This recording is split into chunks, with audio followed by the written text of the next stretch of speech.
We're going to name names on our go. We're naming names. We're definitely naming names. You know what? I also want to say this. I still have hope for my Lakers. That's what we're going to get into. Okay, can hardly wait for that. Let's do this. We going coast to coast. We going coast to coast. The Warriors sweep into the NBA Finals. Stephen A. on if they are even more vulnerable without KD. The fallout from Magic Johnson's comments continue, what that means for the summer of free agency. Plus, Big Ben meets the media today after a big apology to former teammate AB. Sports Center, coast to coast. It's where you come when you want the most. Every city, every state and time. Get ready, we about to break it down. We walk off the court with some fancy hats and celebrating, fifth straight finals. All right, with respect to the outfit in Portland, it's the Warriors who are blazing the trail right now. Kerry getting into historic territory. Game 4, last night, Moda Center. There's Steph. Warriors dug themselves out of a 17-point hole for the third straight game. They don't mess around late. Steph with the ball, puts it on the floor, gets to the cup. We're tied at 104. About a minute later, still tied. Steph drives the kick to Draymond, long two ball. Yeah. Those guys, first teammates to each have a triple-double in a postseason game. So the Warriors take the lead, but the Blazers come back and tie it. Klay Thompson straight on, rattles that home. And then less than 20 seconds to go, game tied at 111. Steph kind of loses it, Kerry, and gets it back. What's this? Oh, they got steps. And look at his brother. He took travel. Yeah. Sorry, bro. He's rolling the hands. That's a travel. That's my brother. He shouldn't do that. That's cheating. So they call him for traveling. Blazers get it. Less than 10 seconds to go. And Dave Lillard can't get that one to fall. So you know what that means, David. Does that mean overtime? It means some free basketball, kids. Here we go. Less than 2 minutes. Warriors down 115, 114. No good for Curry. McKinney boxes out down low, though, and puts it right back in. Good start for him. 116, 115. Warriors on it right here. No, we're going back the other way. So, David, this is what I'm thinking. I know everyone wants Dame to be Dame, but this is going to be hard to do because he's delaying and Green's inside of his jersey on him like there's no tomorrow. Gets it out of bounds. Wait, but whose ball is it, David? Do you know? I think that's the Blazers' ball. Let me see. Yes. They maintain possession. Blazers' ball. But here's the problem. They got 3.3 seconds remaining. We've seen him do this before. They discussed it. I'm sure they're drawing up a play for Dame here. But can he do it? And this is an ugly shot. Fade away. No good. Blazers, 4-game sweep, 119, 117. Dame, you got to respect it. And you got to respect brothers, do you not? Look at the love there.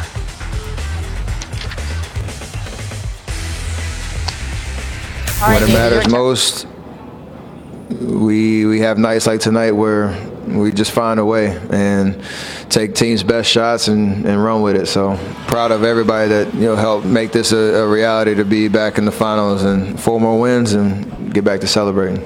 5 straight finals hasn't been done since the 60s, since Bill Russell's Celtics. Hasn't been done for a reason. It's really, really difficult. And I just can't say enough about the competitive desire of the group of players that we have here. Careers aren't that long. If you can get 10 out of it, you're lucky. And so, to be the 5 straight finals, I don't even know what to say about it. This is what you play for. It just felt like one big old season lumped together for the last 5 years, and we wouldn't have it any other way. Let's go back to Steph, completely dominant in this series, averaged 36.5 per over the 4 games. That's the highest scoring average in a sweep in NBA postseason history. Curry has never had much trouble with the Blazers, 10-0 in his playoff career against Portland. Let's bring in Stephen A. on this. So Stephen A., Steph has been shooting lights out. We see Draymond pushing the ball. He's been frenzied. He's been great all across the court. If they don't have KD for the finals, I know we talked about this last week and you said they'd be in trouble. Have they convinced you that they could beat any team without KD? I'm not totally convinced about Milwaukee, but I will concede that I'm leaning in that direction. But it's not because of those 3. Draymond Green, obviously he's played lights out and he deserves a boatload of credit. Lost 23 pounds, pushing the ball up the floor like a point guard, for crying out loud. I'm talking about not just his playmaking ability, but the speed and the precision in his passing. He just deserves so much credit, not to mention the leader that he is. And Steph Curry, like I've said, is the greatest shooter that I've ever seen. Him and Klay Thompson one of the greatest shooting backcourt, and the guts and the moxie that they bring to the table deserves a boatload of credit. But I can't say enough about Steve Kerr and his coaching staff and what they've done with the reserves, who don't get much playing time. But you know what? You've got McKinney. He starts in the absence of one of the players from the start lineup. He's put into the starting lineup last night. He puts in nearly 27 points. Okay, starts in place of Iguodala. You look at a guy like Kevon Looney. He comes off the bench, gives you over 29 minutes, and he played big minutes as well. Both of them put in 12 points. They were productive. You look at a Quinn Cook. He gave you nearly 14 minutes as your backup point guard, and he tried to make some things happen as well. Jerebko coming off the bench and giving you some things, along with Bogut that gave you over 9 minutes. You're talking about them playing 9 to 10 players, and we didn't anticipate that. We thought when KD went down, particularly in the aftermath of Boogie Cousins going down, you just look at their depth or lack thereof and assumed that Golden State would fall. That is not the case. They've looked absolutely fantastic. They've been led by their three-headed monster, but those reserves have come in ready to play. In McKinney's case, being a threat from the perimeter. In Looney's case, being a threat on the boards, being a threat in the post area. You look at all of those things, these young active bodies, combined with the experience, the moxie, and the assassins-like mentality of that three-headed monster in Draymond, Clay, and Steph, and you have the makings of another champion. And that's what we're looking at right now as being the two-time reigning defending NBA champions looking to three-peat. And here's the bad news for whoever comes out of the East. They don't start the finals for 9 more days, so you could have KD and Boogie and Iguodala all back in the lineup for those Warriors. All right, the Lakers story, Stephen A., continues to unfold. You had Magic on your show making headlines yesterday with his version of how it all went down, said Rob Pelinka backstabbed him.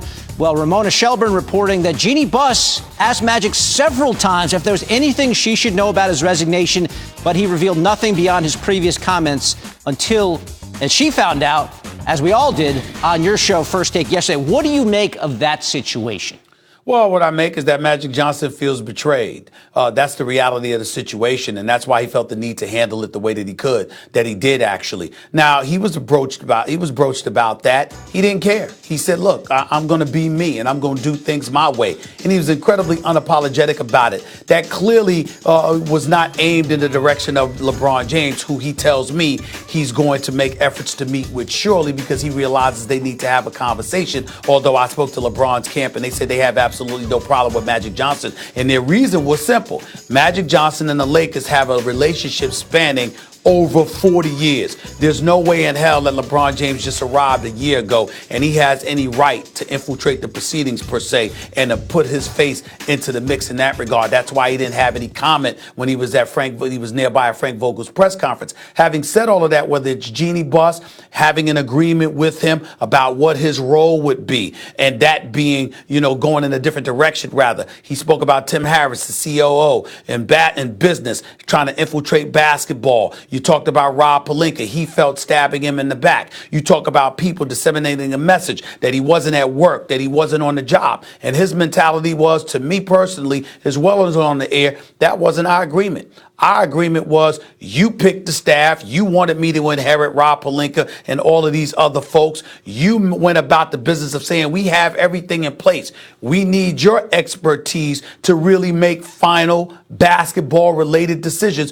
which you gave me the power to do. So other people were supposed to be out there pounding the pavement while I did what I could here, while still not divesting myself from my business interests. You knew I had a multitude of jobs, but I'm still doing this and being an overseer because I know basketball. And yet when it came time for those people to pound that pavement and bring the best information to me, which would enable me to make the best decisions, all of a sudden that wasn't good enough. Even though I got LeBron James here for you, even though I was in a position to have the requisite assets necessary to possibly acquire Anthony Davis if Dell Demps and the Pelicans were willing to do business in good faith, according to Magic Johnson. These are the things that he points out that lends itself towards him feeling betrayed, because it's not enough to sit up there and say it didn't work out or we want these people in this position. Now you're trying to paint this picture of me being some lazy dude. How the hell did I get to where I am, Stephen A., by being lazy? Does that make any sense? And the answer is hell no. It doesn't make any sense, which is why Magic shouldn't be the one answering questions. It should be the Lakers. Magic feels betrayed. I don't know what Jeannie Buss is feeling. We saw Rob Pelinka said the whole thing was sad. We'll see how it all plays out. But Bruce feelings all the way around in that Lakers organization. Yeah. Stephen A., good enough to stick around for us on Coast to Coast. Thank you.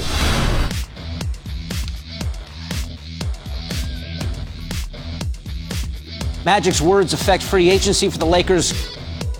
We'll see how it all plays out. My teammates are confident in me, and I just go out there and play. We needed him to make plays defensively and offensively. I thought that he did a tremendous job. And that's what winners do. That's what champions do, and that's why he is who he is.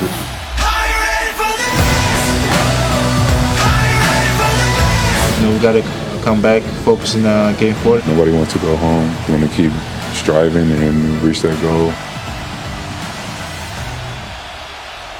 All right, so after Game 3, Raptors head coach Nick Nurse mentioned that he wanted to change matchups, primarily on Giannis, who would guard him. He did that. According to Second Spectrum, Kawhi Leonard matched up defensively against Giannis 41 times, more than double any other player on the Raptors. In the first 2 games of this series, you may remember Kawhi was on Giannis only 19 times. So what happens?